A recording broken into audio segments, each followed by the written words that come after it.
Hello future doctors, welcome to the channel physics the knowledge of nature. आज की video में हम बहुत ही सिंपल वे में समझेंगे कि काउंसलिंग की प्रोसेस किस तरह होती है और उसको लगभग कितना टाइम लग सकता है। तो देखिए, रिजल्ट की जो एक्सपेक्टेड डेट है वो सभी को पता थी कि 14 जून बताई गई थी।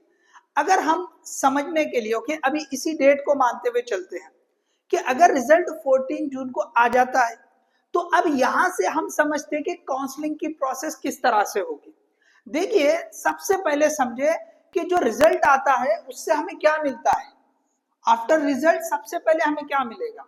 ओके, तो सबसे पहले आपको ऑल इंडिया रैंक जो है वो पता चल जाता है या कैटेगरी का रैंक भी आपको पता चल जाता है।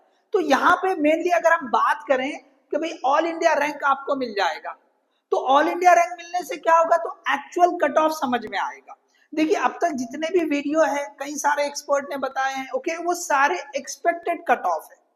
तो जब रिजल्ट आ जाएगा तो आपके हाथ में जब रैंक आ जाएगा तो आपको एक्चुअल कट ऑफ समझ में आएगा।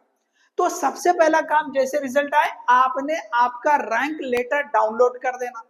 ठीक है, अब रैंक मिल गया तो रैंक से आपको जो है कट ऑफ भी मिल जाएगा, एक्चुअल कट ऑफ। तो अब अगर रिजल्ट 14 को आता है तो अब ये काउंसलिंग क्या इमीडिएट स्टार्ट हो जाएगी? नहीं, ऐसे नहीं होगा। ओके, नोटिफिकेशन हो सकता है जल्दी आ जाए या थोड़ा सा रुक के भी आए, लेकिन इन जनरल ये समझ ले कि लगभग 2 हफ्ते लगेंगे। ओके, रिजल्ट आने के बाद लगभग 2 हफ्ते लगेंगे काउंसलिंग को स्टार्ट होने के लिए। ओके, काउंसलिंग स्टार्ट होने के लिए notification immediately after the result भी आ सकता है या कुछ रुक के भी आ सकता है। तो अच्छे से समझे कि रिजल्ट जब आएगा उसके बाद लगभग 2 हफ्ते लगेंगे काउंसलिंग को स्टार्ट होने के। ये हमने अप्रोक्सीमेट बोला, 2 हफ्ते बोले तो हो सकता 15 दिन की जगह 12 दिन भी हो जाए, 16 दिन भी हो जाए। ठीक है, तो हम लगभग जो है ना 2 हफ्ते की बात कर रहे हैं।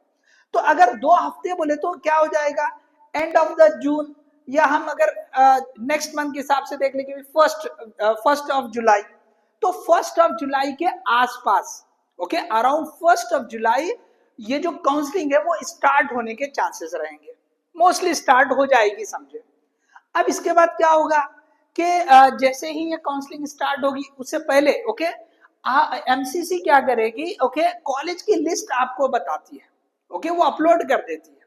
ओके, जो वेबसाइट रहेगी उस पर क्या करेगी, वो जो कॉलेजेस इस काउंसलिंग में पार्टिसिपेट कर रहे हैं, ओके, फाइनल जो भी कॉलेजेस हो चुके हैं कि भाई जिसकी परमिशन है, सारे जो है फाइनलाइज हो चुके हैं, वो कॉलेज की लिस्ट अपलोड हो जाएगी।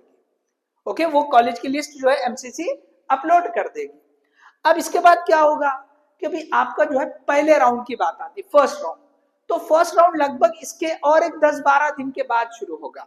काउंसलिंग स्टार्ट होने के बाद लगभग यहां से आप समझ ले 10-12 दिन या 15 दिन आप समझ ले, ठीक है, उतना लगेगा टाइम। ठीक है, तो एक एक राउंड को समझ ले 15-15 दिन तक भी जा सकते हैं। तो अगर 10 दिन के बाद जो है फर्स्ट राउंड शुरू हो रहा तो उसको होने में और 4-5 दिन लग जाएंगे। तो इस तरह से लगभग जो है अगर आप देखेंगे 15 दिन लग जाएंगे। तो 1 जुलाई को अगर काउंसलिंग स्टार्ट हो रही है तो 15 जुलाई को आपका फर्स्ट राउंड कंप्लीट हो सकता है। इट में कंप्लीट ऑन 15 जुलाई, 15 बोल दीजिए, 16 बोल दीजिए। ठीक है, यहाँ पे आपका जो है पहला राउंड कंप्लीट हो जाएगा। उसके बाद सेकेंड राउंड स्टार्ट होगा। तो जनरली ऐसा होता है कि भाई जो ऑल इंडिया कोटे की जो काउंसलिंग होती है, ओके, वो सेकेंड राउंड जब स्टार्ट होता है उस टाइम पे स्टेट की काउंसलिंग स्टार्ट होती है। ओके, उस टाइम पे क्या होती है, स्टेट की काउंसलिंग स्टार्ट होती है। इसी तरह इसको भी 15 दिन जा सकते हैं। उसके बाद थर्ड राउंड जो शुरू होता है। अब थर्ड राउंड कब स्टार्ट होगा, तो और यहाँ से 15 दिन लगा दे कि भाई आप 1 अगस्त तक पहुंच सकते हैं। उसके बाद जो है ये 15 से 20 अगस्त तक थर्ड राउंड कंप्लीट होने के चांसेस है। तो अब आप यहाँ देखें, थर्ड राउंड जब कंप्लीट होता है तो थर्ड राउंड में क्या होता है कि भाई बहुत सारे स्टूडेंट को सीट मिल जाती है। पहले दूसरे राउंड में थोड़ा सा रहेगा, लेकिन तीसरे राउंड तक most of the student will get the seat. बहुत क्लियर पिक्चर हो जाता है। अब उसके बाद क्या होते हैं कि भाई वो मॉप अप राउंड रहेंगे। ओके, वो 1-2 राउंड और भी चल सकते हैं, 2-3, वो 1-1, 2-2 या कुछ सीट्स जो बचे होते हैं, बहुत कम जो सीट बचे होते हैं वो फिलअप होते रहते हैं। ठीक है, तो मेनली थर्ड राउंड तक मोस्ट ऑफ द स्टूडेंट्स को जो है ना वो सीट मिल जाती है। तो थर्ड राउंड कहाँ पे कंप्लीट होने के चांसेस है, 15 से 20 अगस्त, 15 to 20 अगस्त। तो अब आप सोचें कि भाई अगर 14 जून को रिजल्ट आ रहा है तो 15 अगस्त तक आपके थर्ड राउंड की काउंसलिंग चल रही है। अब उसके आगे जो भी है, लेकिन अगर थर्ड राउंड तक की बात करेंगे तो लगभग 2 महीने निकल जाएंगे। अब यहीं पे क्यों रुक रहे हैं हम, क्योंकि मोस्ट ऑफ द स्टूडेंट को सीट मिल जाती है, तो लगभग 2 महीने के आसपास ये टाइम निकल जाएगा।